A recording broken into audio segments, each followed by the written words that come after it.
তারা জান্নাতের দিকে আগায় আসলো। 300 বছরের রাস্তা তারা আগায় আসলো।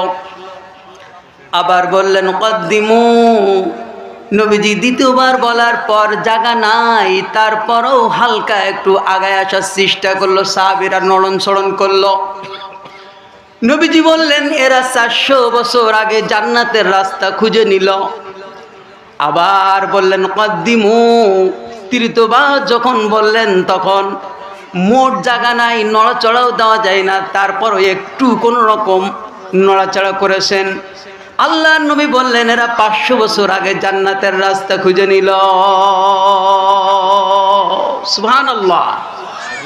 এই জন্য এই ময়দানে যদি একটু আগায় আসা যায়, তারপরে কি নড়ার কারণে জান্নাতের রাস্তা আগায় যায়। এজন্য আপনাদেরকে আগাইতে বলেছে, একটু আগায় আসেন, খালি জায়গাগুলো পূর্ণ করে বসেন, নইলে শয়তান আপনাদেরকে কাটি দিয়ে উঠায় নিয়ে চলে যাবে। আপনাদের মা নেই কাদের কাদের? হাত উঁচু করেন। মা বড় দরদি। মায়ের হক রয়েছে 14টি। কয়টি বলেন? 14টি হক রয়েছে। মৃত্যুর আগে হলো 7টি। মৃত্যুর আগে মায়ের হক, মা বাবার হক কয়টি? মা বাবা অতি আপন, মা বাবারে করহু যতন, দুঃখতার সাথী পাইয়া ভুইলা যাইও না। আল্লাহ নবীজির দয়া তারা পাবি না। হাই হাই, আল্লাহ নবীজির দয়া তারা পাবি না। মা বাবা যাদের বেঁচে আছে, আল্লাহ রাব্বুল আলামিন বলেন ওয়াসাইনাল ইনসানা বিওয়ালিদাইহি ইহসানা। আল্লাহ বলেন ইহসান করতে হবে। আচ্ছা বলেন ইহসান কি জিনিস? আপনারা উঠে যাবেন না, আমি মাতা পিতার কথা বলতেছি। মাতা পিতা সবার আছে না নাকি? কেউ মাটির তলে, কেউ মাটির উপরে। এজন্য আপনারা যদি উঠে চলে যান, আমি ইনশাল্লাহ মাতা পিতার সুন্দর একটা আলোচনার ভিতরে চলে এসেছি। আপনারা যদি উঠে যান তাহলে তো আমাদের বেজ্জিতি করা হবে। মা বাবার ইহসান করতে বলেছেন আল্লাহ। আমরা কি মা বাবার ইহসান করতে পেরেছি? বলেন পেরেছি। 3টে জিনিস, একটা হলো জুলুম, একটা কি? একটার নাম জুলুম, আরেকটার নাম ইনসাফ, আরেকটার নাম কি? ইহসান। আল্লাহ বলেছেন জুলুম তো মা বাবার প্রতি করবি না, করবি না, আর ইনসাফও করবি না। জুলুম কি জিনিস? এখান থেকে ঢাকা যেতে কত টাকা লাগে? কত টাকা লাগে? 320 টাকা। আপনি যদি 320 থেকে 319 টাকা দেন তাহলে জুলুম হলো। এর নামটা কি? জুলুম। এবার জুলুম তো করবি না, করবি না মা বাবার সাথে। আল্লাহ বলছেন ইনসাফও করবি না। ইনসাফ কি? এখান থেকে ঢাকা পর্যন্ত যেতে আপনার 320 টাকা লাগবে। এই 320 যদি আপনি 320 দেন তাহলে কি হবে? ইনসাফ হবে। এর নাম কি? ইনসাফ। তাহলে মা বাবার সাথে ইনসাফও করা যাবে না। আল্লাহ বলেন কি করতে হবে? ওয়াসাইনাল ইনসানা বিওয়ালিদাইহি ইহসানা। হে মানব মণ্ডলী, বিশ্বের মানব মণ্ডলী, তোমাদেরকে দায়িত্ব দিলাম, তোমাদেরকে ওয়াজ করলাম, তোমরা মা বাবার সাথে ইহসান করবা। ইহসান মানে এখান থেকে ঢাকা যেতে টাকা লাগবে 320, আপনি দিলেন 321 টাকা, মানে অতিরিক্ত করলেন। অতিরিক্ত যেটা দেওয়া হয় ওইটাকে বলা হয় ইহসান। মা বাবার প্রতি ইহসান করো। এটা ফরজ না সুন্নাত না মুস্তাহাব? বলেন। এটা হলো ফরজ। আমরা কি মা বাবার সাথে ইহসান করতে পেরেছি? আর মা বাবার সাথে যদি ইহসান না করা যায় তাহলে কি জান্নাত হবে ভাই? নবীজি বলেছেন হুকুমা জান্নাতুকা ওয়া নারুকা। তোমার মা বাবা তোমার জন্য জান্নাত, অন্যথায় মা বাবা তোমার জন্য কি? জাহান্নাম। এখন বলেন বাবা যখন সকালে চা দোকানে যায়, আরে এই বাবার লুঙ্গিটা দেখলে মানুষই মনে করে এটা একটা জনবেসালা, কামলা দেওয়া লোক।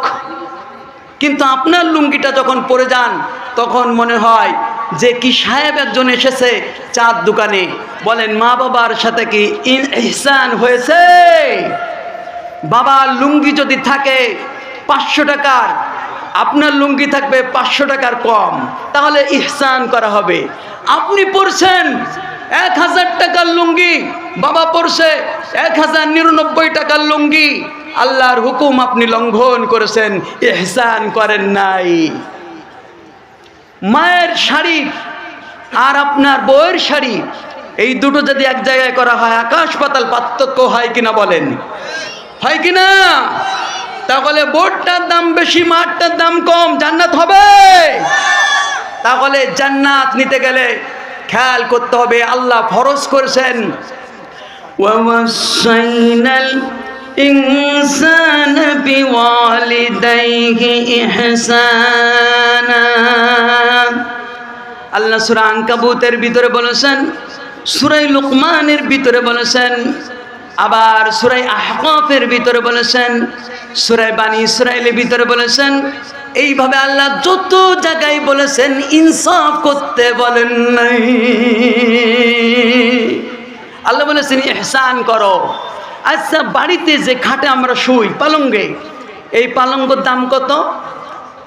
মাঠটা স্বাভাবিক খাট, ওতে ঘুম ধরেছে, ছার পোকা লেগেছে, আর আপনি আপনার বউ যেটা শোন, একদিনও ভেবেছেন যে আমি জান্নাত কুরাই করছি না আমি জাহান্নামের পরে শুচ্ছি? একবারও কি হিসাব মিলাইছেন?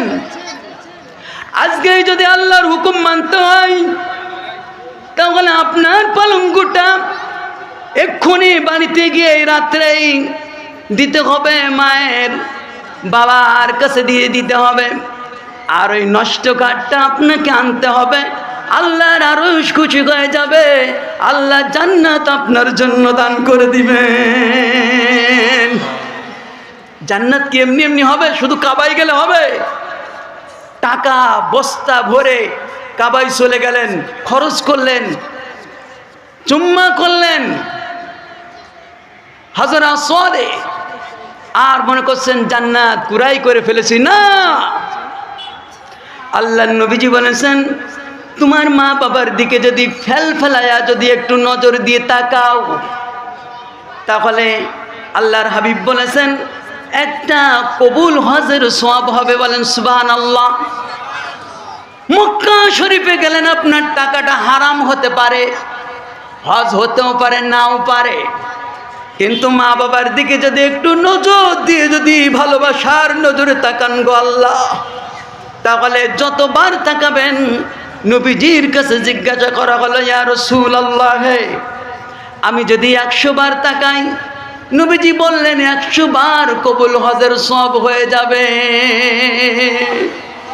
এই জন্য মা বাবাকে সেবা শুশ্রূষা তো দুনিয়ায় করতে হবে।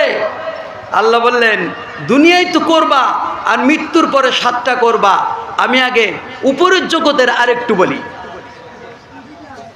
আল্লাহ রাব্বুল আলামিন বলেন আও কিলাহুমা ফালা তাকুল লাহুমা উফ ওয়ালা তানহারহুমা وقل لهما قولا كريما। মা বাবা উভয়জন যদি বার্ধক্যে চলে যায়, এই বার্ধক্যে যাওয়ার সঙ্গে সঙ্গে তাদের সাথে ইহসান এমনভাবে করবে যেন তারা উফিল্লাকুমা, যেন আপনার আচরণের জন্য উহ শব্দটা না বলে ওঠে। উহ শব্দটা বলে উঠলো, জান্নাত হবে? বইয়ের কথা শুনে আপনি মা বাবাকে কষ্ট দিবেন। কাশি হয়েছে, মা বাবার টাকা পয়সা খরচ করছেন না, রোগ হয়েছে খরচ করছেন না, কিন্তু সন্তানের জন্য সাথে সাথে চিকিৎসা করছেন। আল্লাহ কি দেখে কি দেখে না বলেন? তাহলে মা বাবার সাথে যদি ভালো আচরণ না করা যায়, তাহলে আল্লাহর জান্নাত হবে না।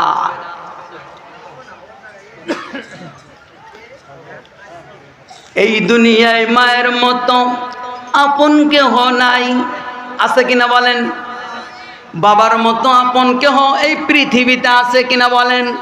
নিঃস্বার্থে যিনি ভালোবাসেন তার নাম হলো মা বাবা।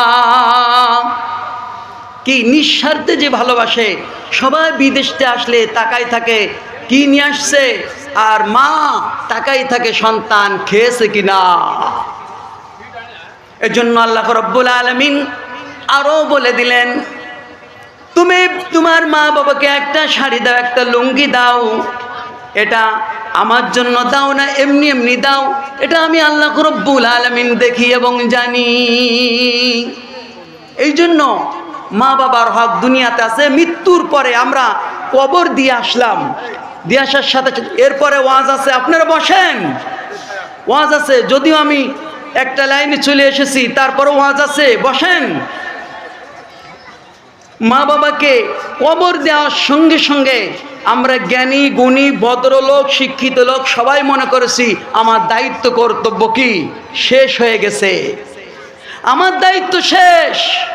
না, ও মা বোনেরা, মনের কান্দি শুনুন।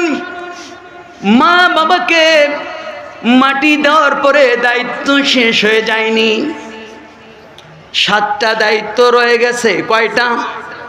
আমরা কি জানি বলেন? জানি? আমরা কি জানি?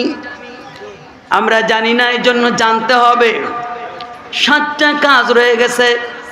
আমাদের যেদিন মাটি না দেওয়া হবে আমাদের কবরে, আমার কবরে, আপনার কবরে যেদিন মাটি না দেওয়া হবে ততদিন পর্যন্ত মা বাবার দায়িত্ব রয়েছে, আমাদের হক রয়েছে। 7টা হক যদি আদায় না করা হয় তাহলে আমাদের জবাব দিতে হবে কার কাছে? কার কাছে জবাব দিতে হবে? আল্লাহর কাছে।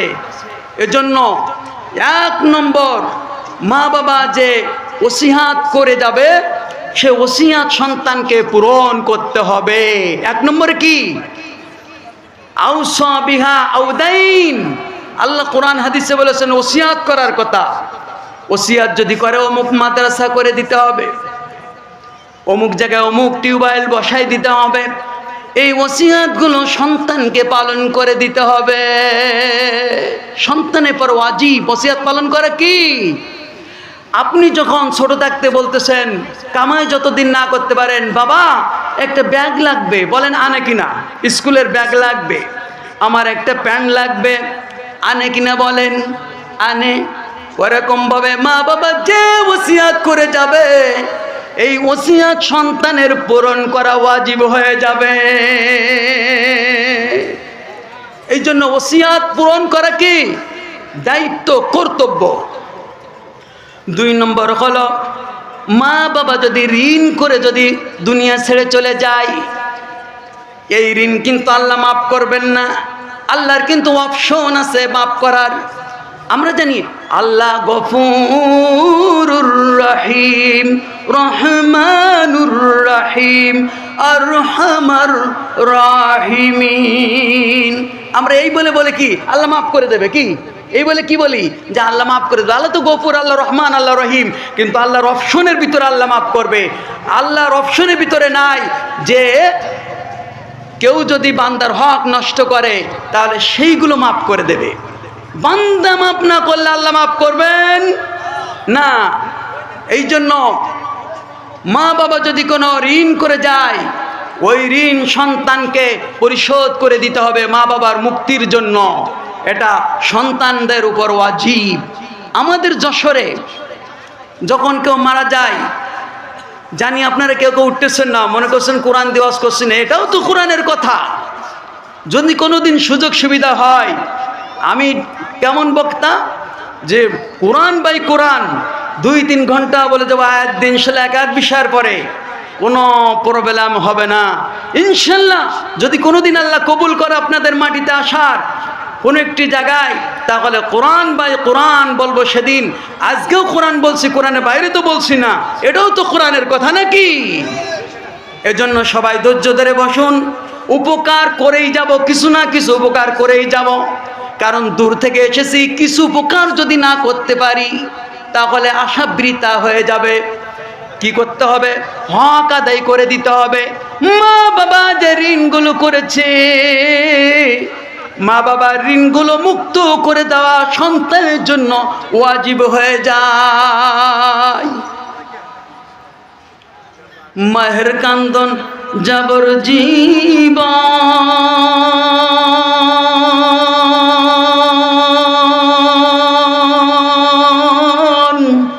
ওর 2-4 মাস বোনের কান্দন রে,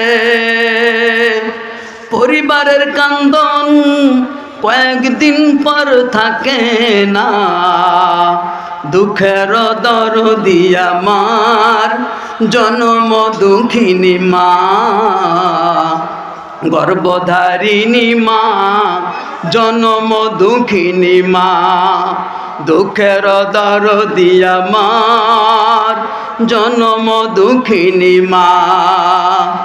10 মাস 10 দিন মায়ের গর্ভে দিল ঠাই, রক্ত মাংস খাইয়া আমরা কি বড় হয়েছি না?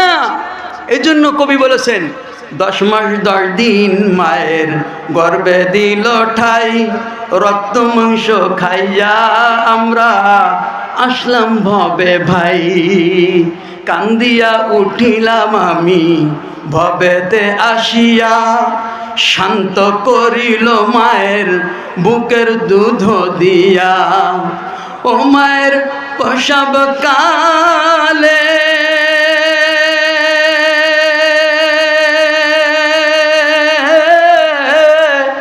বুক ভেসে যাই নয়ন জলে রে।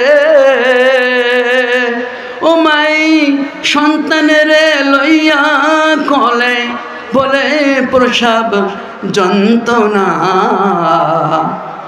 দুঃখের দরদি আমার জনম দুঃখিনী মা, গর্ভধারিণী মা, জনম দুঃখিনী মা।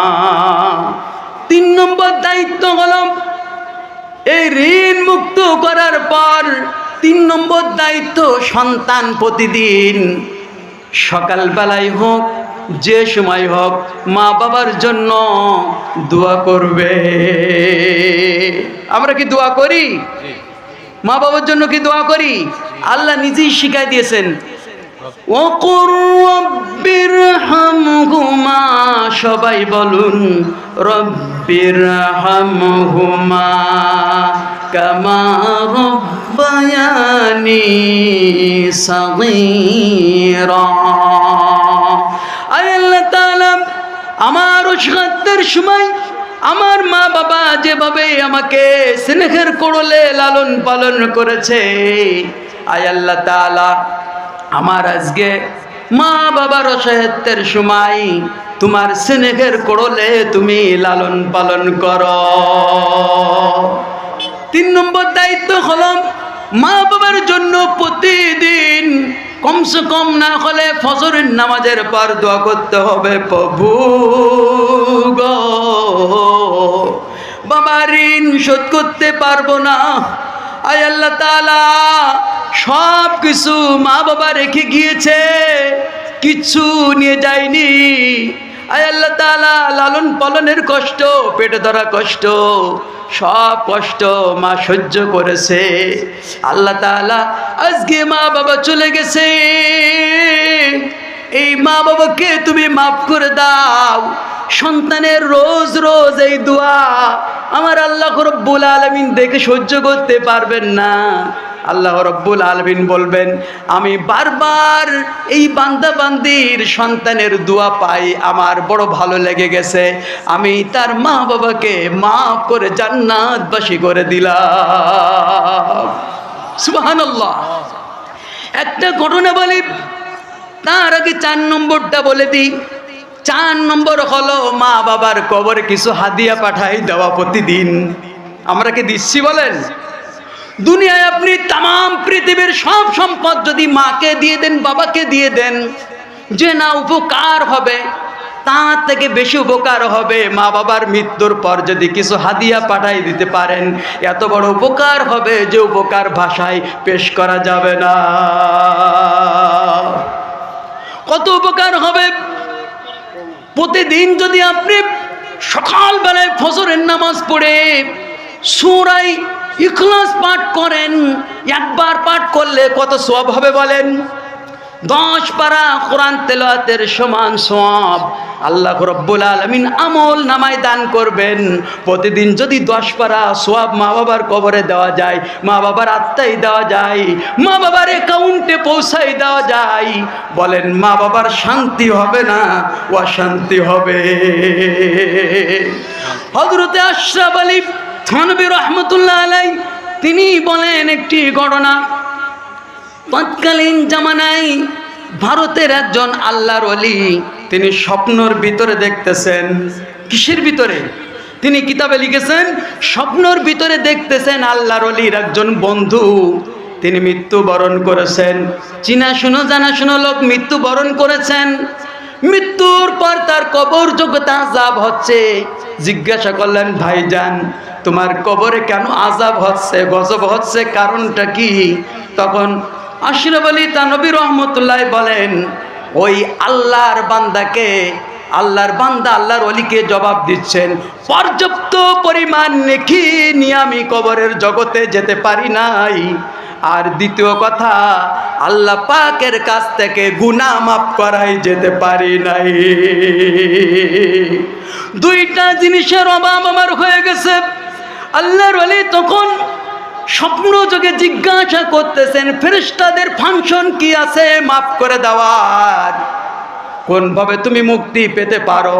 তখন ওই কবরওয়ালা ব্যক্তি আল্লাহর ওলিকে বলতেছেন যে মাপ পাওয়ার একটা ওসিলা রয়েছে, সন্তান সন্ততি পরিবারেরা যদি কিছু অ্যাকাউন্টে পাঠায় তাহলে মাপ পাওয়ার অসংখ্য ব্যক্তি রয়েছে, এই ওসিলাই তারা মাপ পেয়ে যায়।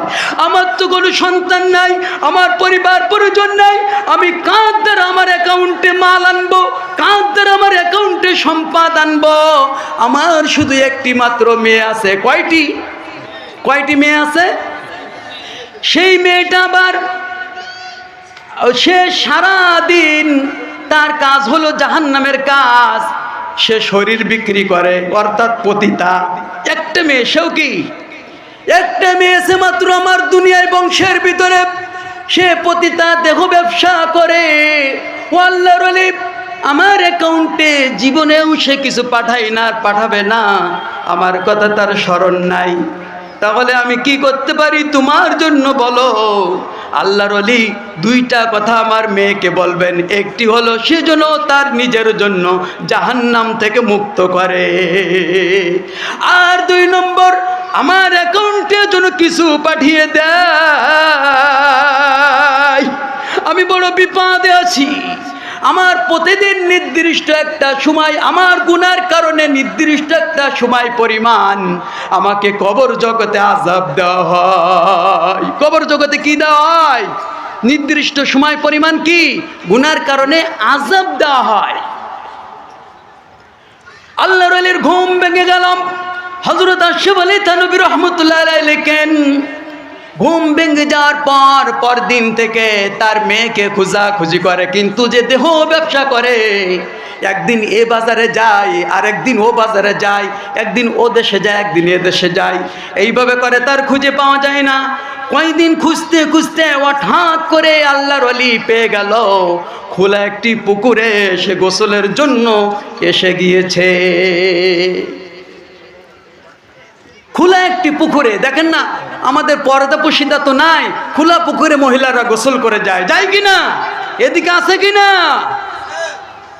মহিলাদের পর্দা পুশিদায় থাকা কি ফরজ না সুন্নাত? তা কি থাকছে? হুকুমটা কার? নামাজ পড়া যেমন ফরজ ছিল, ওইভাবে পর্দা করাটা কি নফল ছিল নাকি? আল্লাহর ওলি যখন পেয়ে গেল, কোথায় পেয়ে গেল বলেন? পুকুরে পেয়ে গেল। খোলা খালা গোসল করার জন্য নামছে, পুকুরে কেবল নেমে গিয়েছে। আল্লাহর ওলি দেখে বলছে, মেরে একটু দাঁড়াও। বলছে, আমার কাছে তোমার আবার কি? তুমি তো আল্লাহর ওলি, আমার কাছে আসবে যারা আমার মতো তারা, কিন্তু তুমি কেন আমার কাছে এসেছো? বলে, 2টো অপশন নিয়ে এসেছি।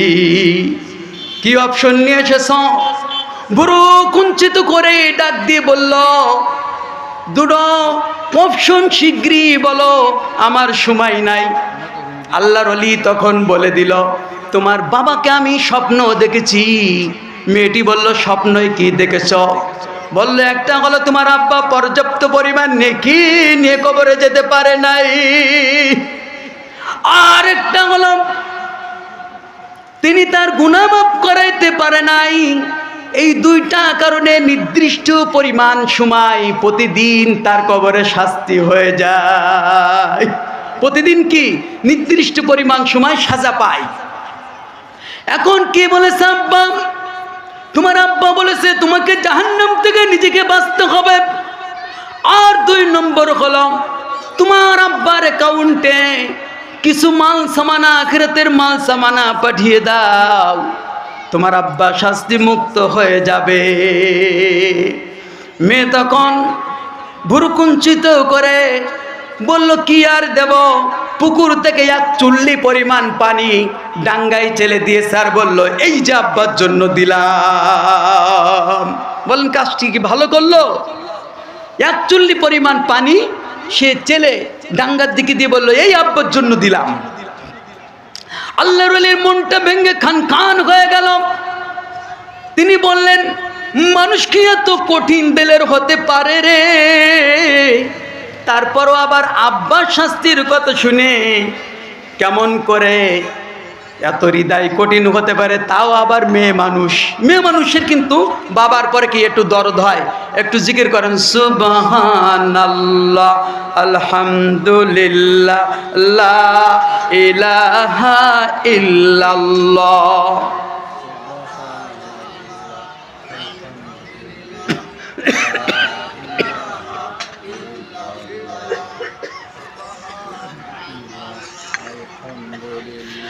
আল্লাহ তুমি দয়াময়, করুণা ঘেরা। আল্লাহ তুমি দয়াময়, করুণা ঘেরা। তব দয়াতে ওঠে চন্দ্র সূর্য, তব দয়াতে ওঠে চন্দ্র সূর্য, আসমান থেকে নামে বাড়ি ধারা। আল্লাহ তুমি দয়াময়, করুণা ঘেরা। সুবহানাল্লাহ।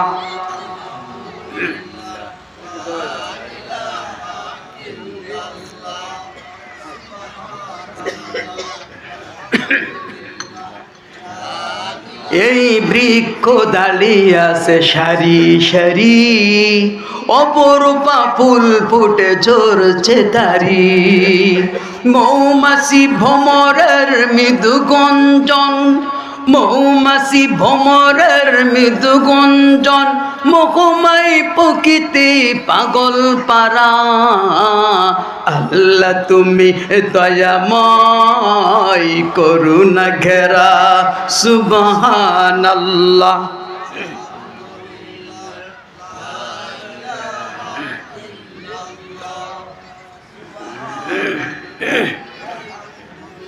ভাই বিরাট তো হাসছেন না তো? আমি কি খারাপ কোনো কথা বলছি? আপনাদের সমস্যা আছে নাকি? সমস্যা থাকলে এক চাপবেন, অর্থাৎ হাত উঁচু করবেন, আমি মুনাজাত করে দেব ইনশাল্লাহ। কিছু উপকারের কথা বলতেই হবে, অনেক দূর থেকে এসেছি। আপনারা যা ইনশাল্লাহ মনে মনে নিয়ে এসেছেন, ইনশাল্লাহ তার না কিছু অংশ তো নিয়ে যাবেন নাকি? না খালি খালি বাড়ি চলে যাবেন? মেয়েটা কিন্তু ভুরুকুঞ্চিত করে যখন এভাবে বাবার জন্য 1 চুল্লি পরিমাণ পানি দিয়ে দিল, আল্লাহর ওলির বুকটা ফেটে খান খান হয়ে গেল। এক তো বাবার শাস্তির কথা শুনেছে, তারপরেও তার মনটা যেন কেমন হয়েছে। মানুষের শক্ত হৃদয় কিন্তু বাবা মার কষ্টের কথা শুনলে গলে যায়, বিগলিত হয়ে যায় না? কি মেয়ে, তার মনটা নরম হলো না? আয় আল্লাহ, মেয়ে মানুষের মনকে তুমি এত শক্ত করো, আমার জীবনে দেখা নাই। আবার কিছুদিন পর আশরাফ আলী থানভী রহমতুল্লাহ আলাইহি লেখেন যে কিছুদিন পর আল্লাহর ওলি আবার একই ব্যক্তির স্বপ্নে শয়নে দেখেছেন। এবার দিন দেখেন ওই ব্যক্তি জান্নাতের ভিতরে ঘুরে বেড়াচ্ছে। আল্লাহর ওলি ডাক দিয়ে বললেন, ও হে আল্লাহর বান্দা, এখন তোমার ফায়সালা কি হয়েছে? এখন তোমার ফায়সালা কি? আমার ফায়সালা, আপনি বড় উপকার করেছেন, আমার মেয়ে আমার জন্য কিছু পাঠিয়ে দিয়েছে।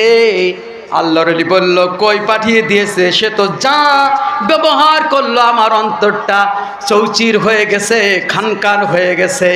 তোমার মেয়ের আচরণ দেখে আমার ভালো লাগে নাই।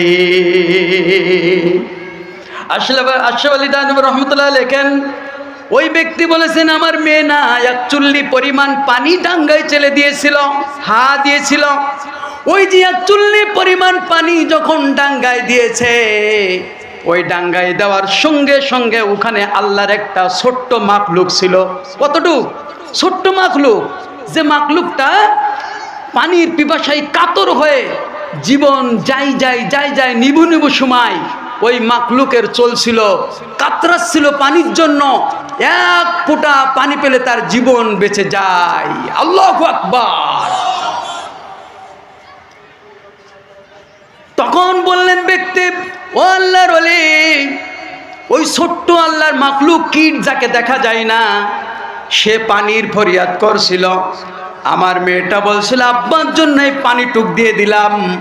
ওই পানিটা পড়বে না পড়বে না মাখলুকের মুখে পড়ে গিয়েছে। মাখলুকের মুখে যখন পড়ে গেল, ওই মাখলুক এক চিমটি পরিমাণ পানি সে সঙ্গে সঙ্গে খেয়ে নিল, আর তার জীবনটা বেঁচে গেল। ওই দুর্বিসন্ধি অবস্থাটা তার কেটে গেল, কষ্ট কেটে গেল। মাখলুক আল্লাহর কাছে ফরিয়াদ করে বলল, প্রভু গো, ও প্রভু, আমার যে এত কষ্ট থেকে মুক্তি দান করলো, আমার কষ্ট যে লাঘব করলো, এই ব্যক্তির পরিবারে পরিজনে কেউ যদি আমার মতো কষ্টে থেকে থাকে, তাকে তুমি মুক্তি দান করে দাও। এই দোয়াটা আল্লাহ রাব্বুল আলামিনের কাছে কবুল হয়ে গেছে। তাই আমাকে আল্লাহ রাব্বুল আলামিন জাহান্নামের শাস্তি থেকে মুক্ত করে জান্নাতবাসী বানিয়ে দিয়েছে। এই জন্য আমাদের আব্বার নামে প্রতিদিন যদি আমরা কিছু না দিতে পারি, আল্লাহু আকবার এতটুক বলেও যদি আমরা বলে দিই, আল্লাহ আমার মা বাবার অ্যাকাউন্টে তুমি জমা করে দাও, সাথে সাথে দুনিয়ায় যেমন বিকাশ করলে দেরি লাগে, আর এই বিকাশ করলে দেরি লাগবে না, তার আগে পৌঁছায় যাবে। বলেন আল্লাহু আকবার। প্রতিদিন মা বাবার অ্যাকাউন্টে পাঠাতে চাই যারা যারা দুহাত দেখায় তারা নারায়ে তাকবীর। মা বাবাকে ভালোবাসতে গেলে এই কাজ করতে হবে ভাই। আজ থেকে শপথ করে নিতে হবে, মা বাবার অ্যাকাউন্টে প্রতিদিন কোনো না কোনো ওক্তে একটি সূরা হলেও, সূরা ফাতিহা হলেও পড়ে মা বাবার অ্যাকাউন্টে পাঠাবো ইনশাল্লাহ। মনে থাকে যেন কোনোদিন মিস হবে না। যেদিন মিস হবে পরদিন কাজা আদায় করে ডবল পাঠাবেন। এই গেল। এবার মা বাবার হক হলো মৃত্যুর পর সন্তানের উপর হক হলো। মা বাবা মৃত্যু হয়ে গেলে এই মা বাবার যারা পিতার যারা বন্ধু আছে, বিশেষ করে যারা চাচা আছে, যখন পিতা মরে যাবে তখন বাবাকে যেমন যত্ন করতেন চাচাকে তেমন যত্ন করতে হবে।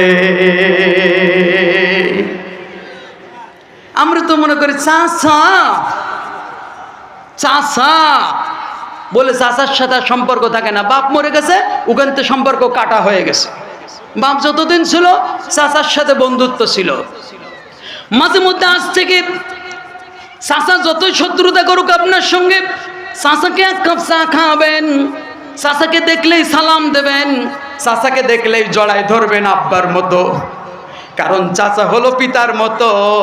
যখন ছোট্ট অবস্থায় বাবা মরে যায়, দায়িত্ব নেই চাচা।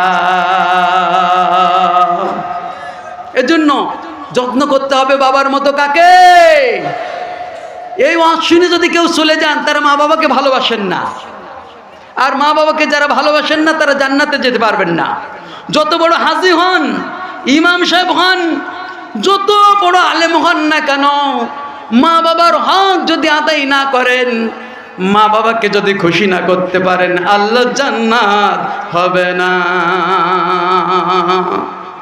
এই জন্য এই ওয়াজ যাদের কাছে খারাপ লাগবে, তাদের কাছে জান্নাতে যাওয়াটাও খারাপ লাগবে। এটা তো জান্নাতে যাওয়ার পথ দেখাই দিচ্ছি। আরে জান্নাতে যাবেন, মাহফিলে এসেছেন তো জান্নাতে যাওয়ার জন্যে, আমি তো জান্নাতে যাওয়ার রাস্তা দেখাই দিচ্ছি আপনাদেরকে। বাবাকে যদি চাচা না থাকে, চাচার যারা বন্ধু, বাবার যারা বন্ধু ছিল, যারা বাবার সঙ্গে উঠা বসা করত, একসাথে উঠেছে, একসাথে বেরিয়েছে, একসাথে গল্প গুজব করেছে, মহব্বতের মানুষ, তাদেরকে যত্ন করতে হবে, তাহলে হক আদায় হয়ে যাবে।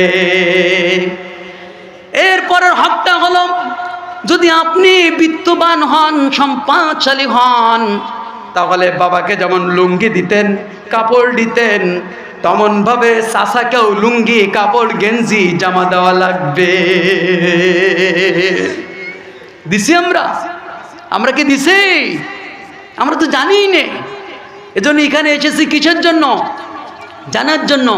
ওয়ামা ইয়াস্তাউিল আমা ওয়াল বাসীর, আল্লাহ বলেন যারা জানে আর যারা জানে না, দুইজনের ভিতরে আল্লাহ বলেছেন একজন হলো চক্ষুষ্মান আর একজন হলো অন্ধ।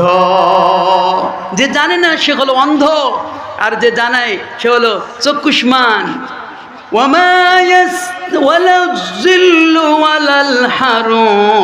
যার ভিতরে আল্লাহর জ্ঞান আছে সে হলো ছায়াদার, আর যার ভিতরে ইলম নাই, জ্ঞান নাই, আল্লাহর ওহির জ্ঞান নাই, সে হলো রৌদ্র। রৌদ্র কি শান্তি পাওয়া যায়? যার কাছে আল্লাহর জ্ঞান নাই তার কাছে শান্তি নাই। আল্লাহ রাব্বুল আলামিন এরপর বলেছেন ওয়ামা ইয়াস্তাউিল আহইয়া ওয়ালাল আমওয়াত। দেখেন, এলেম আর এলেম নাই, দুইজনের ভিতরে আল্লাহ কোরআনে পার্থক্য করে দিয়েছেন। যার কাছে এলেম আছে সে হলো জিন্দা।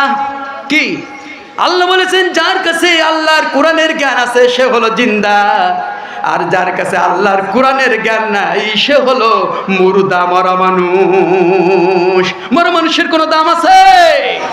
আল্লাহ উপমা দিয়েছেন, এজন্য ইকরা বলেছেন বিসমি রব্বিকাল্লাযী খলাক, তোমার প্রভুর নামে পড়ো।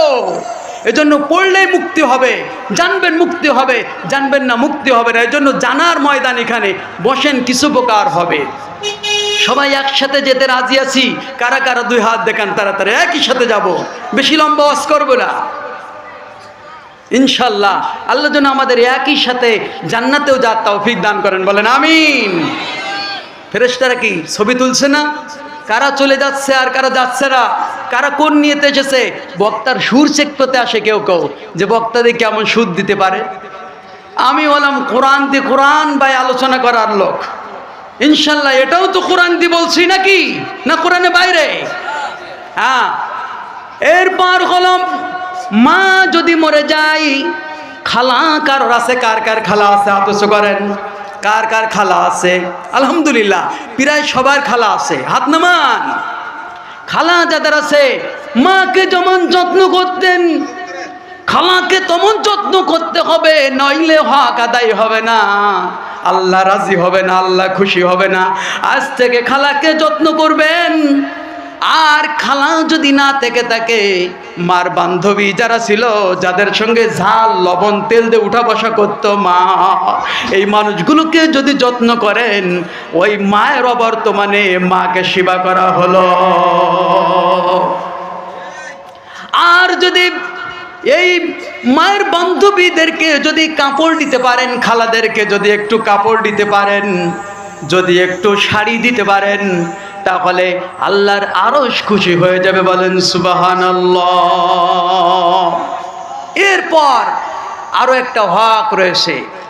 মা বাবা মরে গেলে আমরা মনে করি ওই জায়গায় শেষ হয়ে গেছে, বুড়ো গেছে, বুড়ি গেছে, এবার বাঁচা গেছে, একেবারে দূর হয়ে গেছে, আর টেনশন নাই। না, যতদিন আপনার আমার মৃত্যু না হবে ততদিন পর্যন্ত আপনার আমার দায়িত্ব শেষ হয় নাই। এজন্য এরপর দায়িত্ব হলো, এই মা বাবা মৃত্যুর পর বলেন সাপ্তাহিকভাবে এর মধ্যে কে আছেন একটু হাত দেখান, মা বাবার কবরে গিয়ে দোয়া করেন। সাপ্তাহিক যান কে কে? ওই যে 2 জন পাইছে আলহামদুলিল্লাহ, 3 জন পাইছে আলহামদুলিল্লাহ।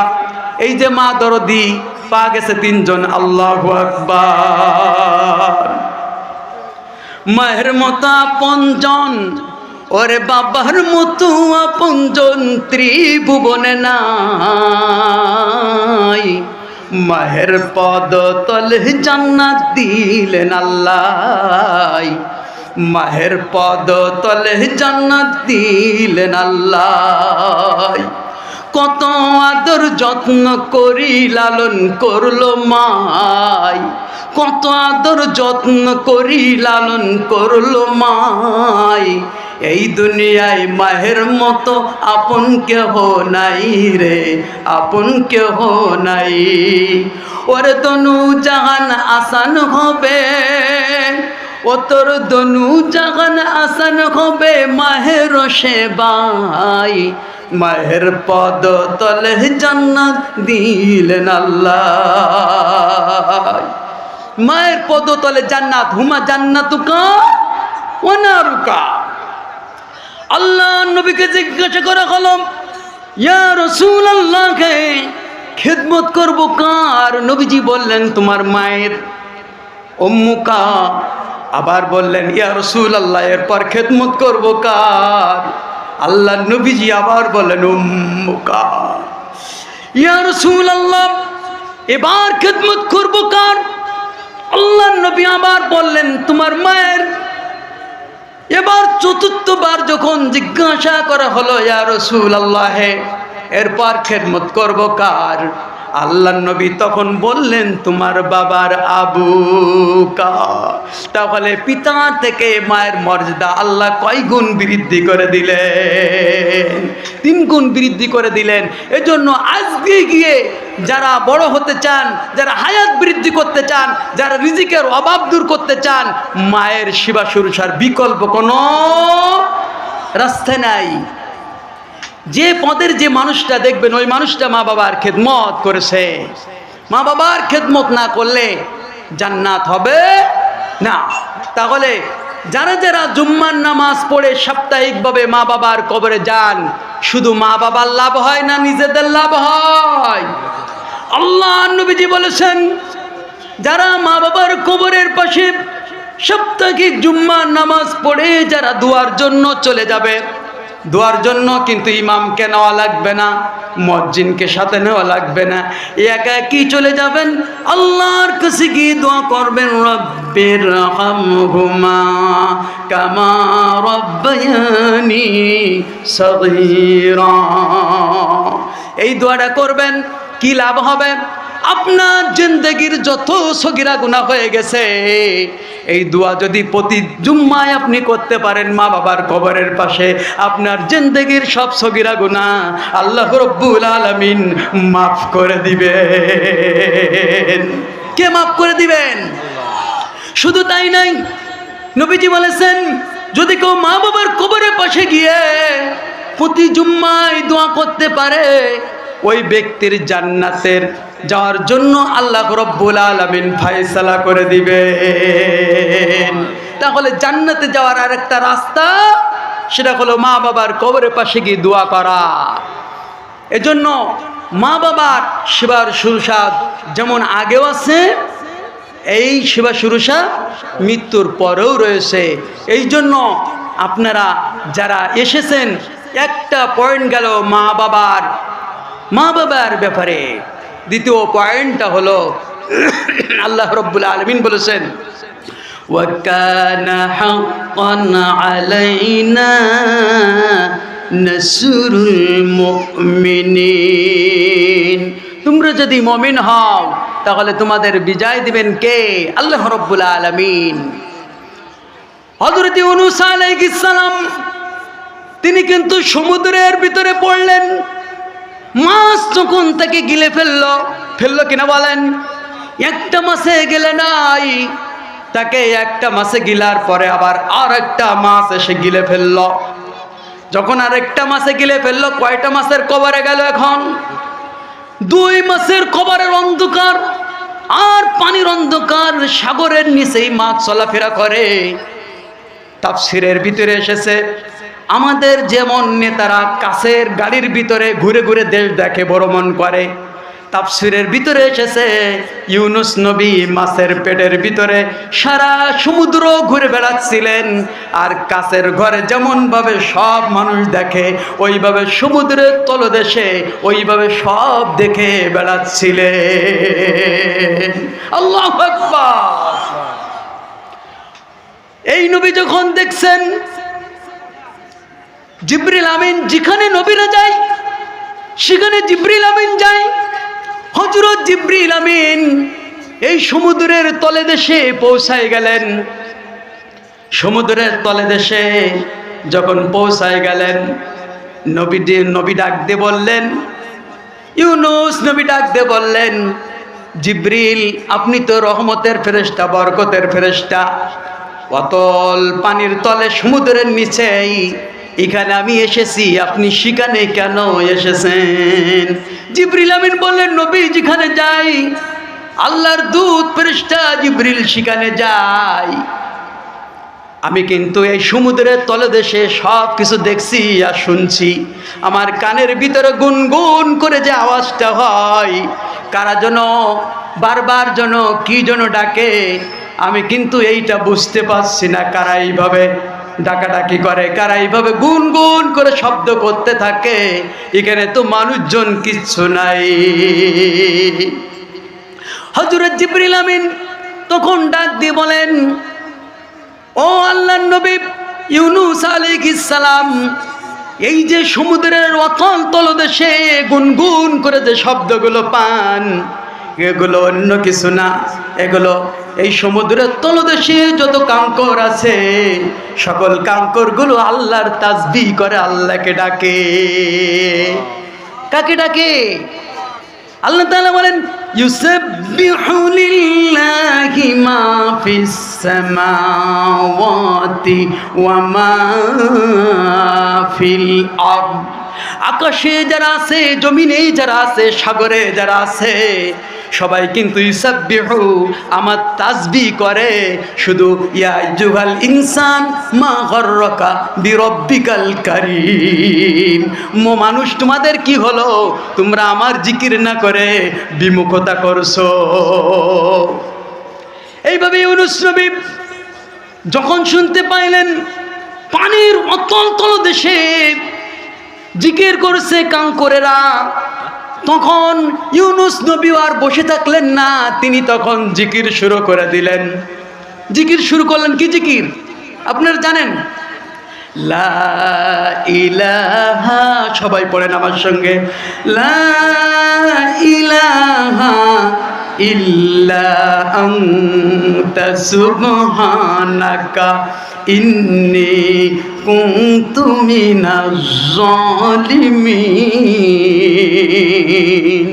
এইভাবে জিকির শুরু করলেন। ইউনুস আলাইহিস সালাম সমুদ্রের কাঙ্করে যদি জিকির করতে পারেন, আমি নবী হইয়া, আল্লাহর পয়গম্বর হইয়া আমি জিকির না করে কিভাবে আমি এইভাবে থাকতে পারি বিপদের মধ্যে?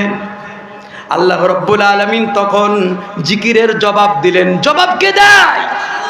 আমরা খুতবার শেষে প্রতিদিন শুনি, প্রতি জুম্মায় শুনি, ফাযকুরুনি আযকুরকুম ওয়াশকুরুলি ওয়ালা তাকফুরুন। ফাযকুরুনি আযকুরকুম, তোমরা যদি বান্দা বান্দি আমাকে স্মরণ করো, আমিও তোমাদের কি করব? স্মরণটা করেছেন মাছের পেটে, আরশের থেকে শুনতে পেয়েছেন কে? আল্লাহ রাব্বুল আলামিন। ইউনুস নবীর ডাকটা শুনে বড় খুশি হয়ে গেছেন, জিকিরটা শুনে বড় খুশি হয়ে গেছেন। আল্লাহ জবাব দিলেন, ফাসতাজাবনা লাহু ওয়া নাজ্জাইনাহু মিনাল গাম ওয়া কাযালিকা নুজিল মুমিনিন।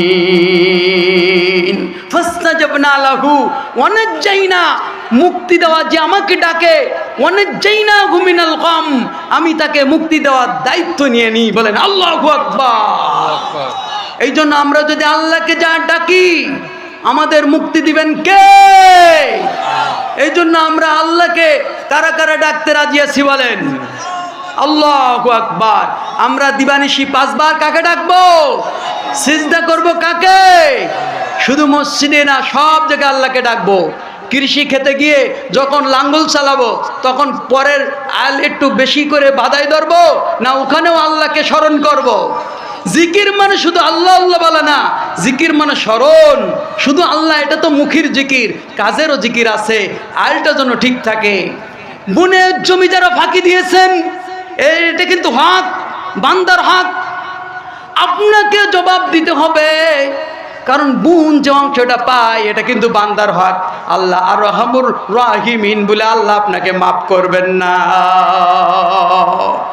আল্লাহ মাফ করে দেবেন বলে বোনের জমি ফাঁকি দিয়ে সব লিখে নেয়। আর বাপও চিন্তা করে যে একটা ছেলে আর 5টা মেয়ে দিলে তো সব নিয়ে চলে যাবে। আল্লাহর ফয়সালা মেনে মেয়ের জমি যদি ঠিক মতো না দেয়, ওই বাবার হক সন্তানকে দেওয়া, বাবাকে জবাব দিতে হবে কি না? এই জন্য বাবা যদি দিয়েও যায়, আপনি যদি বেঁচে থাকেন, আব্বার গুনাহ মুক্ত করার জন্য, ঋণ মুক্ত করার জন্য, আব্বার অবর্তমানে কবরে চলে যাওয়ার পর বোনের জমিটা আব্বাকে মুক্ত করার জন্য দিয়ে দিবেন। কোনো লাভ নাই। আরে যার তো মোটে জমি নাই সেও তো বেঁচে আছে, আছে কি না? তাহলে অত লোভ করবেন কেন? যার অধিকার যেখানে, তার অধিকার সেখানে পৌঁছায় দিতে হবে। এটা আমাদের ঈমান নেই মানে বাইরে কিছু। এই হক তো আল্লাহ মাফ করবেন না। আল্লাহর মাফ করা ফাংশনে হলো নামাজ না পড়লে মাফ করলে করতে পারেন, হজ না করলে মাফ করলে করতে পারেন, যাকাত না দিলে আল্লাহ মাফ করলে করতে পারেন। কিন্তু বান্দা বান্দির হক যেখানে আছে তার সেখানে পূরণ করে দিতে হবে। তাই যদি না দেওয়া যায়, কিয়ামতের দিন আপনার নেকি শোধ করতে করতে তার গুনাহ আপনার পরে বর্তায় আপনি জাহান্নামী হয়ে যাবেন। এর জন্য আসুন, যে কথা বলছিলাম, ইউনূস আলাইহিস সালামের বিপদ মুহূর্তে গেছেন কে? হযরত জিবরিল আমিন। শুধু এক জায়গায় যান না জিবরিল আমিন। যখন ইউসুফ আলাইহিস সালাম জেলখানায় গেলেন, জেলখানার ভিতরে হঠাৎ করে ইউসুফ আলাইহিস সালাম দেখলেন হযরত জিবরিল আমিনের আগমন ঘটে গিয়েছে। আল্লাহু আকবার। ইউসুফ নবী ডাক দিয়ে বললেন, ওরে আল্লাহর রহমতের ফেরেশতা, আপনি তো থাকবেন মুক্ত জায়গায়, ভালো জায়গায়। এখানে জেলখানা অপবিত্র জায়গা, চোর ডাকাতের জায়গা, বদমাশ লম্পটদের জায়গা। এই জায়গায় কেন আপনি রহমতের ফেরেশতা প্রবেশ করলেন? তখন আল্লাহর ফেরেশতা জিবরিল উত্তর দিলেন, যেখানে আল্লাহর নবী যায় ইউসুফ আলাইহিস সালাম সেই জেলখানার অপবিত্র থাকে না, পবিত্র হয়ে যায়। এই জন্য ভালো মানুষ যেখানে যায় সেখানে পবিত্রতা হয়ে যায়। ওই ভালো মানুষরা পবিত্র করে নেয় সে জায়গা।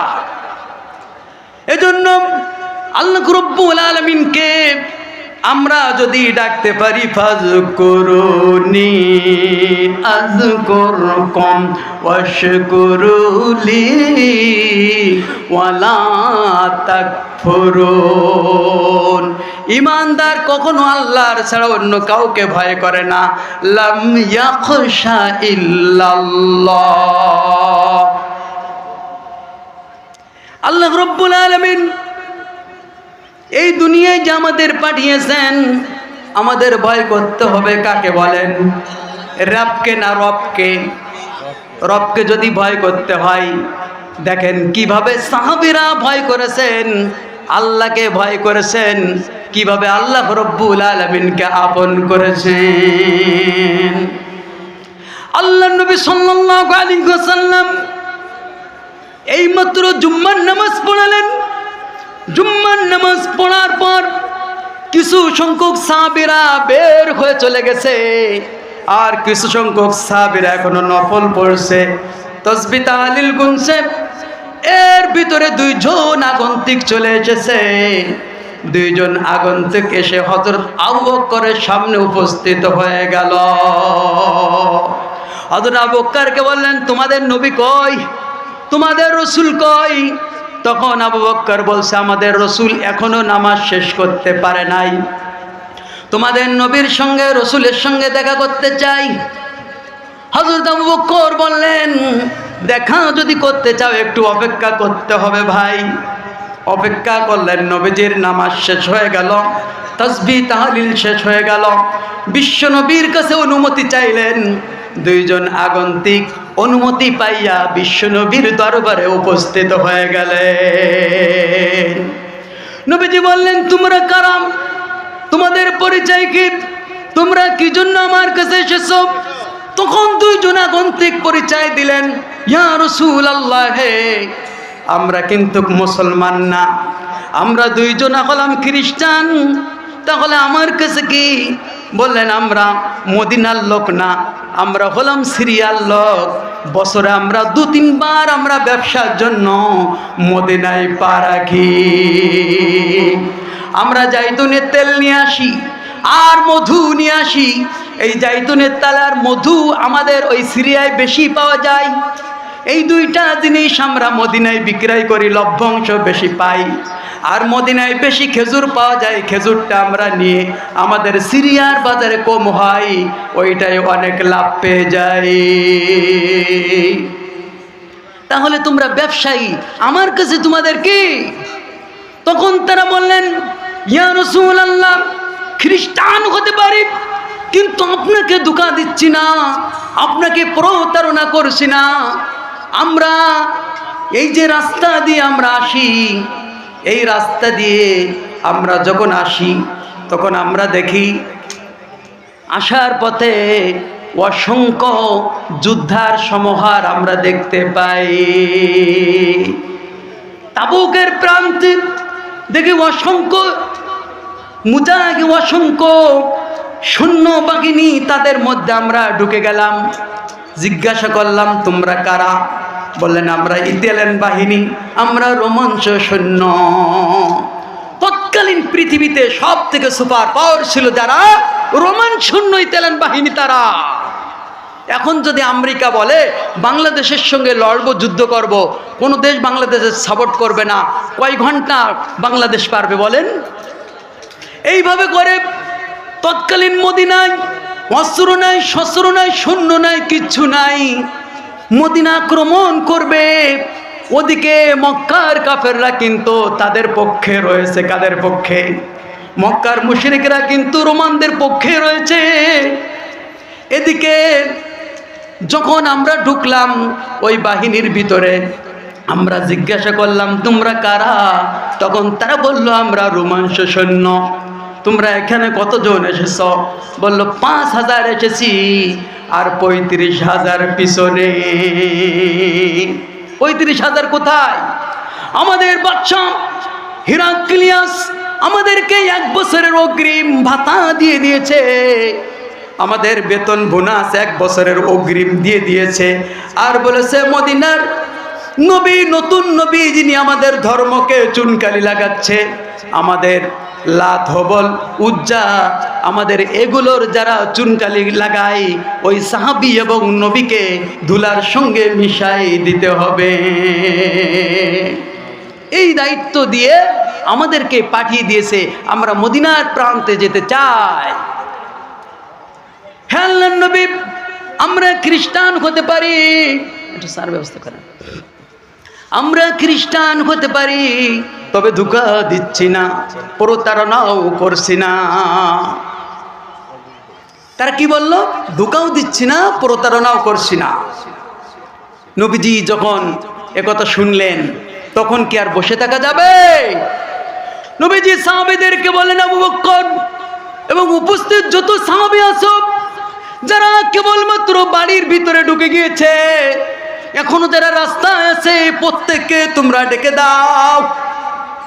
আবার সবাই একত্রিত হলেন, রুদ্ধদ্বার মিটিং হলো। আল্লাহর নবী বললেন, এই ঘটনা, ইয়া রাসূলুল্লাহ, যারা 2 জন বলেছে এরা কি মুসলমান না এরা খ্রিস্টান? নবীজি বললেন, তারা নিজেরাই বলেছে ওরা খ্রিস্টান। ইয়া রাসূলুল্লাহ, খ্রিস্টানদের কথা কোরআনে মানতে মানা, সশরীরে আমাদের জাস্টিফাই করতে হবে, সশরীরে সেখানে দেখতে হবে, নইলে তাবুক যাইতে 20 দিন লাগে, আর তাবুক প্রান্ত থেকে আসতে 20 দিন লাগবে। মোট কয় দিন? 40 দিন সময় লাগবে। আমরা এই 2 দিনকের সফরে আমি এসে তাই দেখেন নার্ভাস মেরে গিয়েছি। আর যেতে হবে কয়দিন? যেতে হবে কয়দিন? 40 দিনকে সফর। আর সেখানে যুদ্ধ করতে হতে পারে 10 দিন, যুদ্ধ করতে হতে পারে। মোট মিলে কয়দিন? মোট মিলে 50 দিন সময় লাগবে।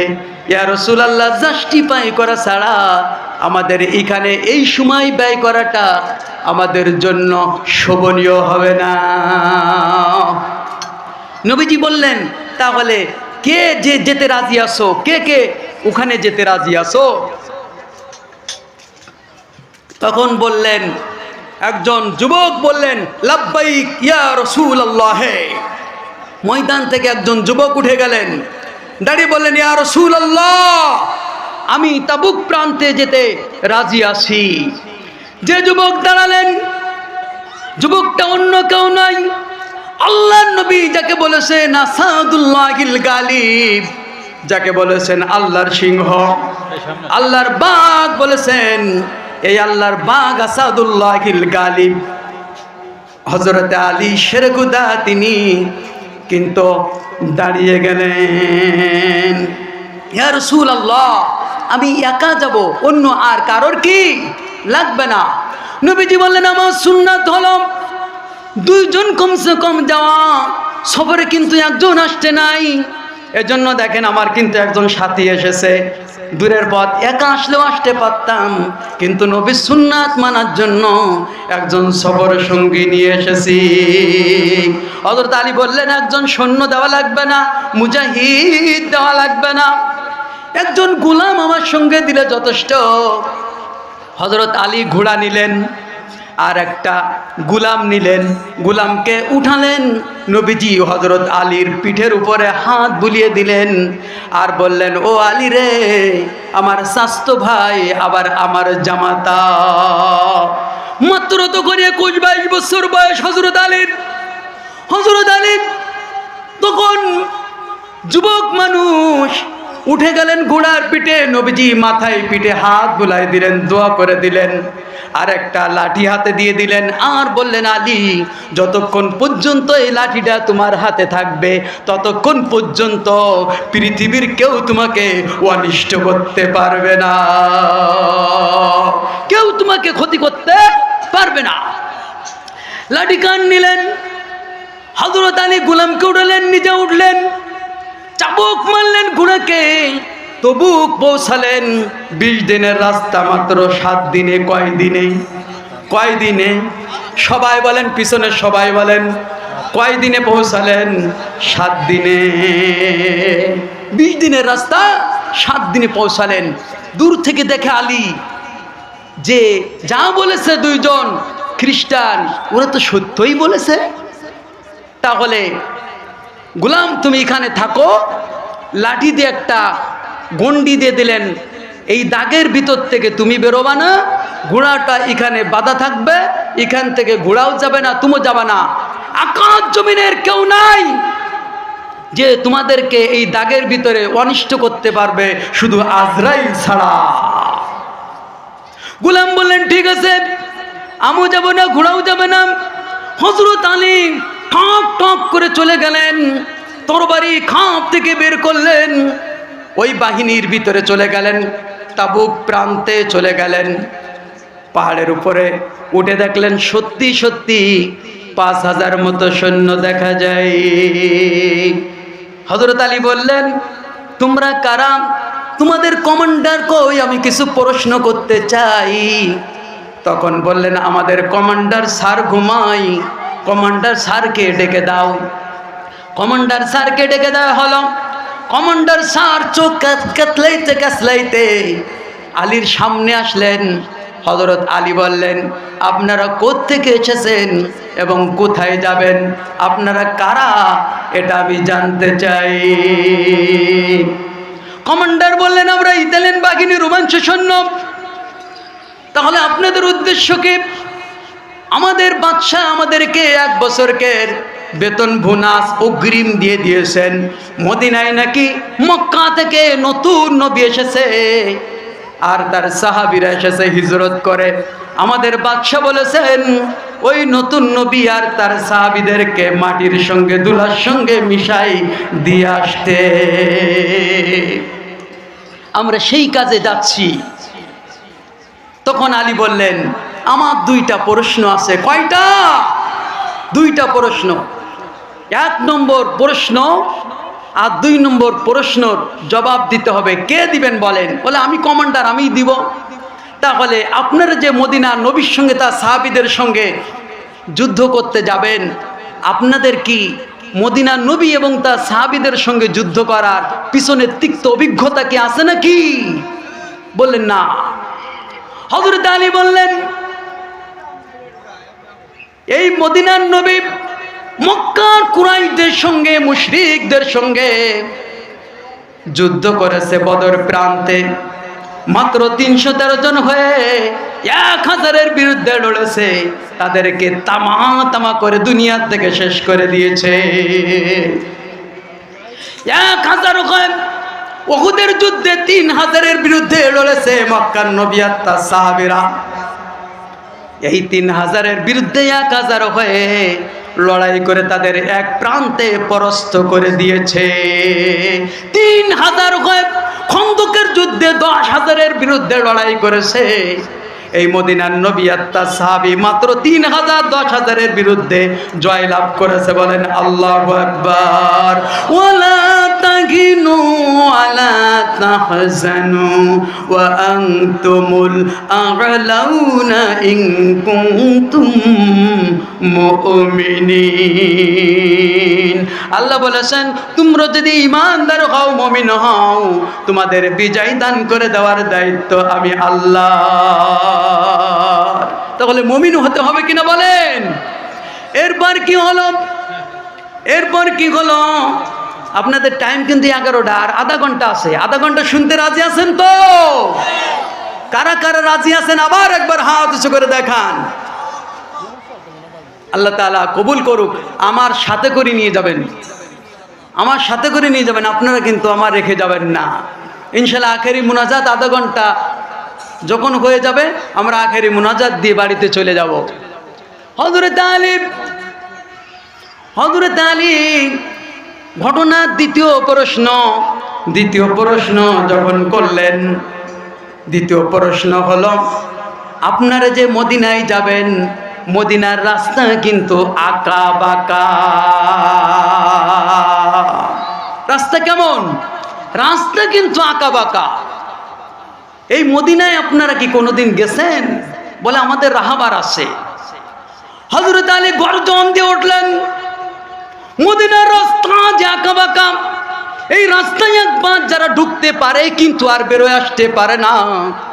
এই রাস্তায় যদি রাহাবার যায়, রাহাবার শুদ্ধা হারায় যাবে, আর মক্কার নবী আর তার সাহাবীরা সব তামা তামা করে দিবে। একটাও আর ফিরে যেতে পারবে না রোমানে, একটাও আর ইতালিয়ানে ফিরে যেতে পারবে না। সবকটারে মদিনার নবী আর সাহাবীরা একবার ধুলিস্যাৎ করে ছেড়ে দিবে। আবু জেহেল নাই, উকবা নাই, সাইবা নাই, সকলকে মদিনার নবীর কাছে এমন ধরাশায়ী হতে হয়েছে, তাদেরকে মেরে একেবারে তছনছ করে দিয়েছে। তারা কিন্তু দুনিয়ায় কেউ বেঁচে নাই। হুঙ্কার যখন দিলেন, তখন সেনার বহরে কিন্তু কম্পন তৈরি হয়ে গেল। হযরত আলী তো যেন তেন ব্যক্তি না, এমনি আসাদুল্লাহিল গালিব বলেননি। হযরত আলী যখন হুঙ্কার দিচ্ছেন, কমান্ডার তখন ডাক দিয়ে বললেন, তোমার নাম কি বলো? বললেন, আমার নাম হলো আলী। আমার বাবার নাম আর শোনা লাগবে না, আমার বাবার নাম শোনা লাগবে না, আমার নামটা হলো আলী। তুমি কি সেই দলের লোক? সেই দলের লোক কি কোন দলের লোক এখন জানার দরকার নাই, ময়দানে আসো, সেখানেই দেখা হবে। ময়দানে এসো, ময়দানেই দেখা হবে। হযরত আলী যখন বললেন ময়দানে এসো দেখা হবে, তখন আরো ভয় পেয়ে গেলেন। কমান্ডার বলে তোমার বয়স কত? হযরত আলী বলেন 21 থেকে 22 বছর হবে। 21 বছর 22 বছরের যুবক, তোমার কি ভয় লাগে না? 5000 বাহিনীর সামনে গর্জন দিচ্ছ। হযরত আলী বললেন এই 5000-এর বিরুদ্ধে আমি আলী যদি লড়াই করি আমার 2 হাত লাগবে না। 5000-এর বিরুদ্ধে যদি আমি 1 হাত দিয়ে লড়াই করি 5000 খতম হয়ে যাবে। আল্লাহু আকবার! কি ঈমান তাদের! মৃত্যুর ভয় তাদের ভিতরে ছিল না। হযরত আলী যখন হুঙ্কার দিলেন, সেনাবাহিনীর ভিতরে সেনাপ্রধান তখন কমান্ডার বলছেন দেখো যুবক কাকে বলে, যুবক কাকে বলে। আলী তখন বললেন ময়দানে এসো, তারপরে ফায়সালা হবে। এই বলে হযরত আলী বিদায় নিলেন। ঠক ঠক করে ঘোড়ার পায়ের আওয়াজ হচ্ছে, হযরত আলী চলে যাচ্ছেন। আর এদিকে কমান্ডার বলছেন চাকরি থাক আর যাক, আমি মদিনায় যেতে রাজি না। এরকম যুবক যদি 21-22 আমাদের মাঝে আসে, 40,000 মুহূর্তের মধ্যে খতম হয়ে যাবে। 40,000 21-22 যুবকের কাছে টিকবে না। আলীকার একটা প্রশ্ন করলেন, তোমরা যে আমাদের সঙ্গে লড়বে, তোমাদের কি আমাদের মতো অস্ত্র আছে, সৈন্য আছে নাকি? হযরত আলী বললেন এত সৈন্য মদিনায় নাই, এত আধুনিক অস্ত্র শস্ত্র সরঞ্জাম আমাদের কাছে নাই, তাহলে কিসের বিনিময়ে লড়বে? বললেন আল্লাহর নবী তাঁর সাহাবীদের বুকের ভিতরে এমন একটা বোমা তৈরি করে দিয়েছেন, যে বোমা একটা যদি ঠিক মতো ময়দানে বাষ্ট হয়ে যায় তাহলে 40,000 খতম হয়ে যায়। খালিদ বিন ওয়ালিদের সামনে কেউ কি টিকে দেখতে পেরেছে? ইয়ারমুকের যুদ্ধে খালিদ বললেন আমি একাই যাব। কি বললেন? এখানে কিন্তু ঘটনা আমি হারাই যায়নি, একটুখানি সামনে যাচ্ছি। খালিদ যখন বললেন, উবাইদা ইবনুল জাররাহ যখন বললেন যে 60,000-এর বিরুদ্ধে লড়াই করার জন্য আমি একজনকে দেখতে চাই, একজন দাঁড়াও। তখন প্রথম একজন দাঁড়ালেন, বললেন আপনি বসেন। আবার একটু পরে বললেন যে আমি আরেকজনকে দেখতে চাই। আবার আরেকজন উঠলেন, বলেন আপনিও বসেন। আবার বললেন আরেকজন ওঠেন, উঠল আরেকজন, বললেন আপনিও বসেন। চতুর্থবার খালিদ বিন ওয়ালিদ একা দাঁড়িয়ে বলেন আমি একাই যথেষ্ট। বলেন আল্লাহু আকবার। হযরত খালিদকে বললেন ওরে খালিদ, তুমি যে 60,000-এর বিরুদ্ধে লড়বে একা, তুমি কেমন ভাবে পারবে? তোমার কাছে কি কোনো দলিল আছে নাকি? তখন বললেন খালিদ চিৎকার করে, ওরে উবাইদা ইবনুল জাররাহ, আমার কাছে 2টা দলিল আছে। আমি একা 60,000-এর বিরুদ্ধে লড়াই করে জয় করে আমি ময়দান থেকে ফিরে আসব।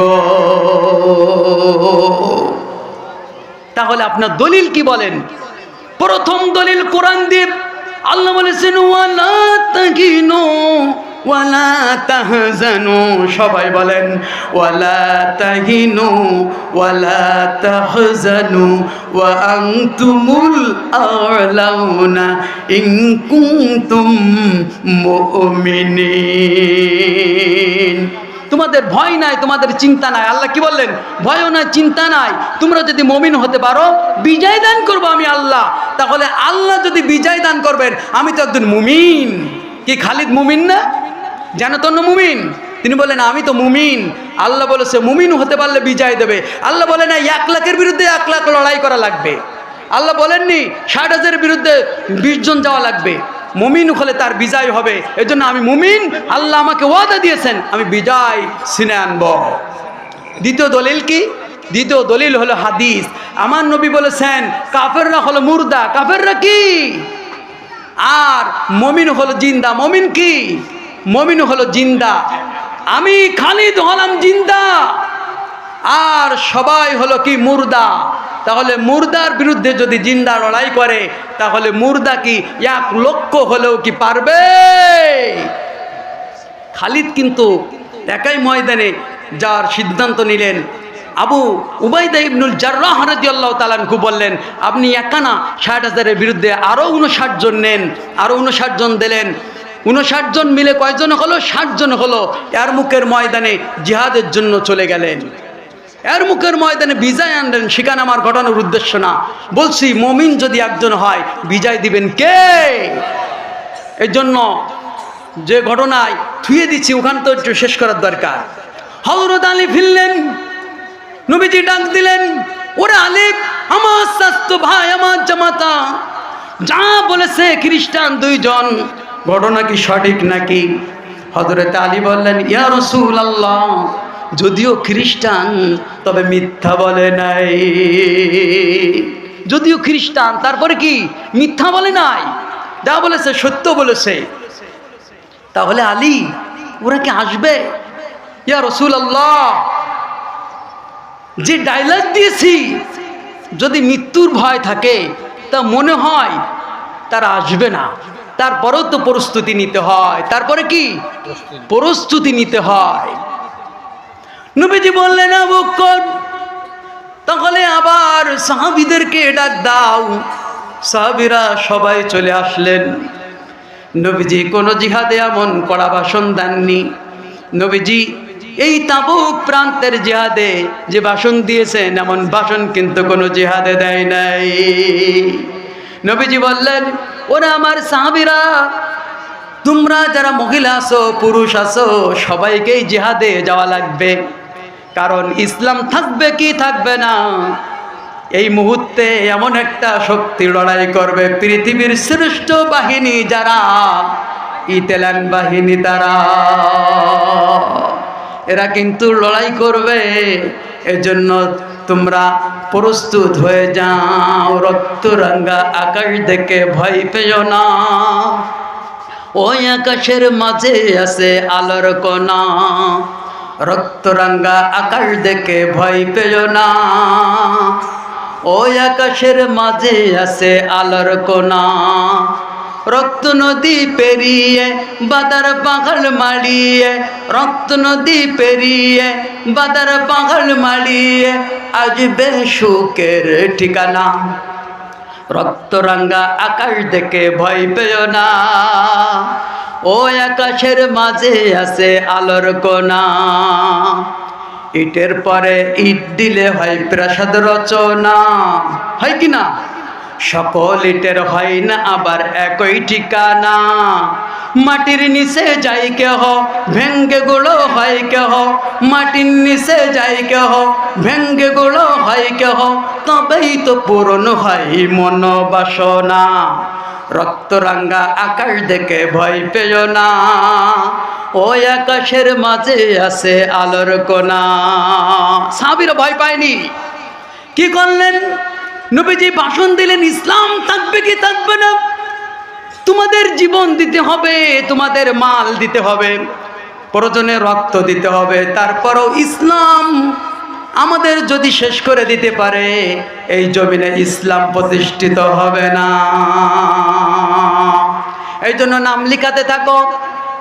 আমি তোমাদেরকে বললাম, যারা একবারে মাজা পিঠ বেঁকায় গিয়েছে, হাঁটতে পারে না, চলতে পারে না, শুধু তাদেরকে রোগসুদ দেওয়া হলো। তাদেরকে যুদ্ধে যাওয়ার জন্য তাদেরকে শুধু রোগসুদ দিলাম। আর ছোট ছোট বাচ্চা যারা এখনো যুদ্ধর বয়স হয়নি, তাদেরকে আমি রোগসুদ দিলাম। আর এমন নারী গর্ভবতী যাদের গর্ভের বয়স 10 মাস হয়ে গিয়েছে, হয়তো যেতে যেতে গর্ভ খসে পড়বে বা ডেলিভারি হয়ে যাবে, এমন নারীর আবাদে সকলকে এই জিহাদে যেতে হবে। আমার এই জিহাদে শরীক যারা হবে না, তাদেরকে আল্লাহর ফয়সালা না আসা পর্যন্ত আমি বিশ্বনবী তাদের সঙ্গে কথা বলবো না। দেখা গেল হযরত আবু বকরের হাতে এই জিহাদের জন্য 28 থেকে 30 হাজার মহিলা এবং পুরুষ সাহাবী নাম লিখালেন। ওই সময় কিন্তু দুর্ভিক্ষ ছিল মক্কা মদিনায়। খেজুর পাড়ার সময় আমাদের মনে করেন ধান কাটার সময় একবার পেকে গেছে, খেজুরও তখন পেকে ভরপুর হয়ে গেছে। 40 দিন 20 40 দিন আর 10 দিন যদি থাকা যায়, খেজুর আপসে পড়ে সব নষ্ট হয়ে যাবে, বছরের খুরাকি সব হারিয়ে যাবে। আল্লাহর পরীক্ষা দেখেন, মাল নষ্ট হবে, তারপরও নবী এবং আল্লাহর হুকুম কি মানা লাগবে। সব কিছু ত্যাগ করলেন সাহাবীরা। এমনি এমনি সাহাবী হয়নি। খেজুর পেকে গেছে, 1 নম্বর খাদ্য হলো খেজুর। খেজুর পেকে নষ্ট হয়ে যাবে, নবীজি অর্ডার করলেন যেতে হবে, নাম লিখালেন 28 থেকে 30 হাজার। নবীজি তখন ডাক দিয়ে বললেন, ওরে আবু বকর, ওরে আমার সাহাবীরা, তাদের 40,000 আর আমাদের 28 থেকে 30 হাজার প্রায় সমান সমান। অবশ্যই এই জিহাদে আল্লাহ আমাদের জয়দান করবে। আল্লাহ আমাদের কি করবেন? জয়দান করবেন। 28 আর 30-এ, 30 আর 40-এর ভিতরে বেশি তফাৎ নাই। আমরা তো 313 জন 1000-এর বিরুদ্ধে লড়েছি, সেখানে জয় নিয়ে এসেছি। হযরত আবু বকর কেঁদে দিলেন, ইয়া রাসূলুল্লাহ, ইয়া হাবিবাল্লাহ, নবী গো, শুধু শূন্য হলে হবে না, এখানে কিন্তু মাল লাগবে, টাকা লাগবে। আমাদের কিন্তু তাদের মতো ঘোড়া নাই, তাদের মতো উট নাই, তরবারি নাই, ডাল নাই, লাগাম নাই। আমাদের কিন্তু এগুলো নাই। আমাদের এগুলো কিছু না কিছু হতে হবে, আর কিছু কম পড়লে আল্লাহ রহমত দ্বারা আল্লাহ পুষিয়ে দেবে।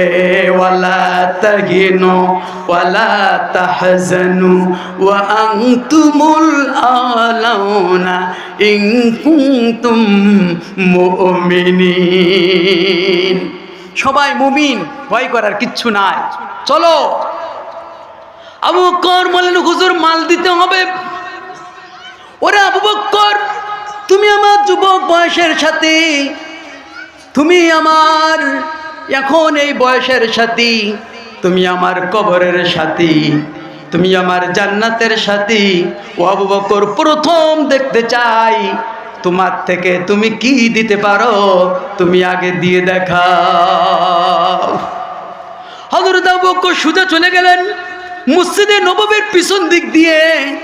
আবু বকরের বাড়ি পিছন দিক থেকে গিয়ে সর্বপ্রথম একটা দোকানে গেলেন। কোথায় গেলেন? একটা দোকানের ভিতরে গেলেন। দোকানে গিয়ে বললেন, ওরে দোকানদার রে, ও দোকানদার, দুপাট্টা আছে নাকি?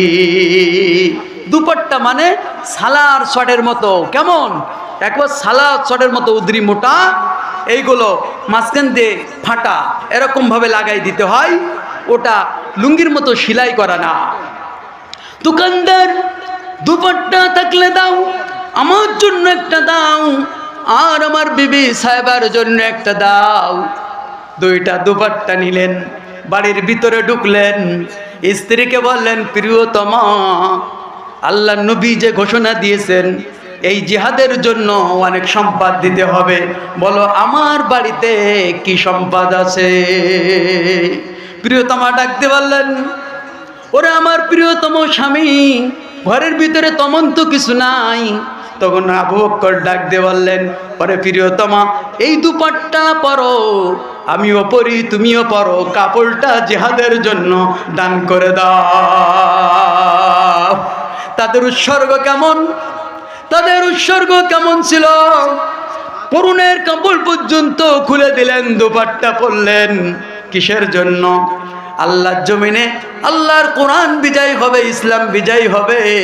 ইসলাম থাকবে কি থাকবে না, এই যুদ্ধ কিন্তু ফয়সালা হয়ে যাবে। কি আছে দাও, এই বড় কাপড়ের ভিতরে দাও, যাতা আছে, ছাতা আছে, বাটা আছে, আটা আছে, যা আছে সব কিছু দাও। প্রিয়তমা সব কিছু ঢুকালেন। এদিকে হযরত ওমরকে আল্লাহর নবী ডাক দিয়ে বলেন, ওমর রে, এই জিহাদের জন্য তুমি কি দিতে চাও? হযরত ওমর ডাক দিয়ে বলেন, ইয়া রাসূলুল্লাহ, আবু বকর আগে দিবে, তারপরে আমি দেব। আগে আবু বকরকে দিয়ে দেখতে চাই সে কতটুক দেয়। হযরত ওমর চিন্তা করলেন, সব ইবাদতে আবু বকর ফার্স্ট হয়, আজকে আবু বকরের সম্পদ নাই, আবু বকরের থেকে আমি আজকে দান করে মর্যাদা শীর্ষস্থানে নিয়ে যাব, আজ ফার্স্ট হব। প্রতিযোগিতা, দানের প্রতিযোগিতা, সব ইবাদতে আবু বকর ফার্স্ট, আজকের দানের প্রতিযোগে আবু বকরের ফেল করে দিব। বলেন এসব প্রতিযোগিতা জায়েজ আছে কিনা? আমাদের যে হিংসা, ওই হিংসা জায়েজ নাই, তবে এই দানের প্রতিযোগিতা আল্লাহ দিনের জন্য এটা প্রতিযোগিতা করা কি? আল্লাহই বলেছেন ওয়াসারিউ ইলা মাগফিরাতিম মির রাব্বিকুম ওয়া জান্নাতিন আরদুহা কারদিস সামাই ওয়াল আরদ, তোমরা প্রতিযোগিতা করো কে কার আগে জান্নাতে যেতে পারো। এই জন্য ওমর অপেক্ষা করেছেন আবু বকর আসবে, অল্প দিবে, আমি বেশি দেব, আমি আজকের দানে আল্লাহর কাছে ফার্স্ট হয়ে যাব। হযরত আবু বকর চলে এলেন, একটা ছোট্ট খুঁটির পাশে দাঁড়ায় দাঁড়ায় চোখের পানি ঝরায়, তদ্দার করে পানি পড়ছে, ওটা ভিজে যায়। নবীজি বললেন আমার আবু বকরকে দেখি না কেন, আবু বকর কই? সাহাবীরা বললেন ওই যে আবু বকর দেখা যায়। আবু বকর চোখে কেন পানি দেখি?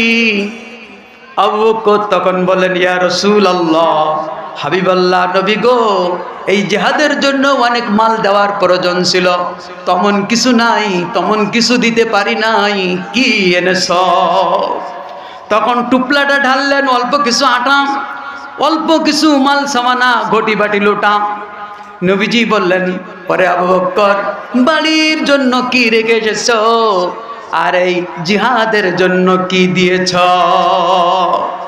আবু বকর চোখের পানি ঢেলে বলে ইয়া রাসূলুল্লাহ, হাবিবাল্লাহ, নবী গো, জাগতিক সম্পদ বলতে যা বুঝাই সব এনেছি, কিচ্ছু বাড়ির জন্য রেখে আসি নাই, একটা সুতাও বাড়ির জন্য রেখে আসি নাই, আমি বাড়িতে রেখে এসেছি আল্লাহ এবং তার রাসূলের ভালোবাসা।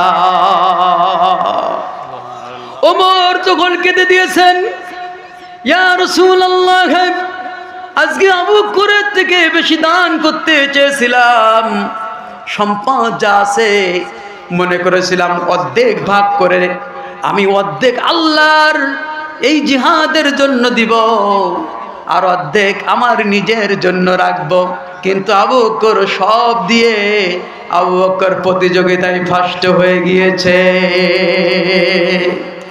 নবীজি তখন বললেন ওরে ওমর, শুধু আবু বকরের দানের ক্ষেত্রে নয়, আবু বকরের একটা রাত্রর ইবাদত এক জায়গায় করা হয়, আর সারা পৃথিবীর সকল উম্মতের আমল যদি এক জায়গায় করা হয় তা সমান হবে না। আবু বকরের এক রাত্রের ইবাদতের সমান পৃথিবীর সবাই সকল আমল যদি এক জায়গায় করা হয় সমান হবে না। সেই রাতটা হলো হিজরতের রাত। সবাই দান করলেন, রীতিমতো দান করলেন, নাকের ফুল, কানের ফুল, যে যা পারলেন সব খুলে খুলে দিয়ে দিলেন। নবীজি যা চেয়েছেন সাধ্য মতো সবাই দিলেন, কিন্তু এদিকে দেখে হযরত উসমানের কোনো দান দেখা যায় না।